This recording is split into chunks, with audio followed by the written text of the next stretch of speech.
All right, hey, in other 1980s news, as reported by Windows Central, there's a coming-of-age 80s video game on its way to PCs and it seems like Xbox, fingers crossed, consoles more broadly, but we'll see. Anyway, it's called Mixtape, and it's coming from Beethoven and Dinosaur, which I don't think are the composer and the prehistoric bird.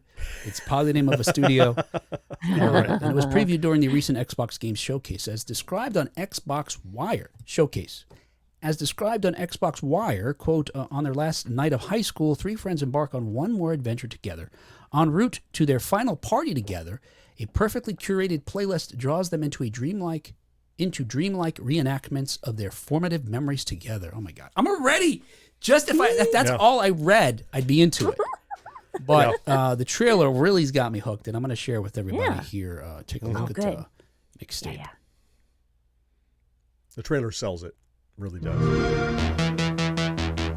My mixtapes bend others to my will. It's a strange, almost cosmic talent.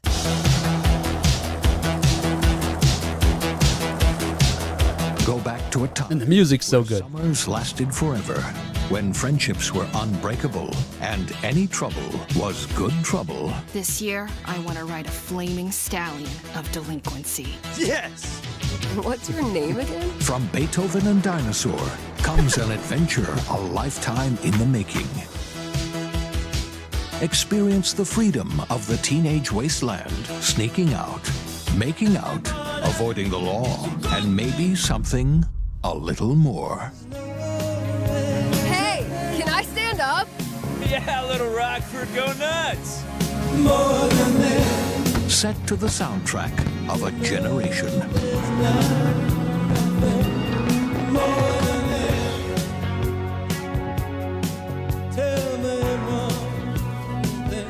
What are we gonna think of ourselves in 10 years? I'll just remember to tell myself that felt important at the time.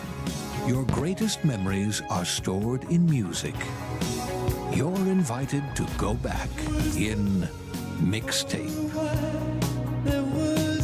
There have been noise complaints. Okay.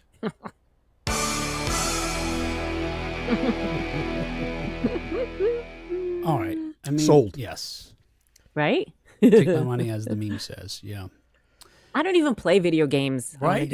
As soon as I saw the name, I was like, Kat's going to want to get an Xbox. Suddenly. It's a game we could stream and play together. Is that right? Oh, no kidding. Can we? Oh, yeah. Oh, yeah. Totally. Oh, very cool. Oh, let's do remember, it. Remember when you were asking what the hell's Twitch all about? Yeah. Okay. All right. I'm going to figure out Twitch. John's going to. You're catching on. I was going to teach No, you I have Twitch. a Twitch account. All right, cool. I do too. I don't know Yeah. what to do with it, but yeah, I got one. I only pop in to say good morning to John when he's editing the podcast Tuesday mornings. Good That's morning. it. Don't fuck it up. Right. For folks who aren't watching, look, it looks like a little movie. The gameplay and the gameplay, which seems to be intermixed with this the scenes from the probably cutscenes, I guess. Apparently takes players through what they refer to as a quote narrative vignettes, end quote, where you help the characters experience important moments from their pasts together. Like, as you heard there, important moments like a first kiss or a memory from a dance. There's something about, look, this trailer did everything right. It has that kind of voice that almost sounds like an 80s movie trailer. The soundtrack, which, by the way, again, you didn't see the video. It says it features Iggy Pop, Susie and the Banshees, Devo, Roxy Music, Joy Division, in that hit group from the 1980s, Smashing Pumpkins. That seems like an outlier. I don't know why that's on there. But in addition to just, the look of it, or the music, the look of it for me evokes nostalgia. This sort of fewer frames animation style that they did. The colors, the character design. Mm-hmm. And I'll mention too, for the benefit of those listening and not watching, the design both of the appearance of the game, what I can see from the gameplay so far, it reminds me very much of Don't Nod series called Life is Strange, where you had mentioned the cutscenes versus the gameplay.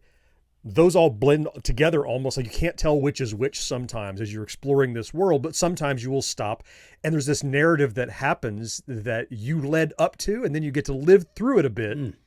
Now, I don't know if it has the same like branching storylines or not, if you're just exploring that stuff. But the music was great. The art style, as you said, was great. There's something about did you say you like the colors? Like it's a little sepia, isn't it? Just a little, like it's an old film or something. Yeah. But without all of that, the voiceover is what got me when I was watching it. What did they say that like the time when summers last forever, and summers last forever, and friendship is unbreakable or whatever. I'm like, oh damn it, I want to play this game. Right. That's the things that you remember about when your attention span was longer and you spent time talking to your friends, not staring at screens. And I'm not complaining about modern technology, but they're talking about that stuff that I miss so much, and I'm like, encapsulating it. My daughter will play this, right? And she's going to learn more about my childhood, because that's the kind of game she loves. And she's heard me yak about it, but she'll go, oh yeah, I played through it. I kind of know what it's like now. It's a nostalgia, cocktail for someone, whether they lived it or not. And I think that's really cool. Yeah. Yeah. Yeah, there was something about that combination. Sorry, Kat, go ahead. No, I was looking at John's light. I didn't have anything important to say. Look, If you build it, I will come. He's getting messages. Look, we see movies that are set in the 1980s. TV series are set in the 1980s. We have folks that do music that's 80s-ish or 80s-like. Yes. There's elements of those things that remind me of my past. And okay, maybe they got this right, they got that wrong. This is the first time I remember watching something that made me feel almost like it was a memory. Like it was something I could have lived or that was recalling. And it is the combination of all those things that John mentioned where I felt transported as if, I was able to time travel back to the different time. Unlike those other media that we see. Yes. The little bit where they're in the car and kind of banging their heads. Right. I was like, whoa, I did that. Yeah. We got to talk. Well, that's the thing. A game is participatory. You're not just passively looking at it.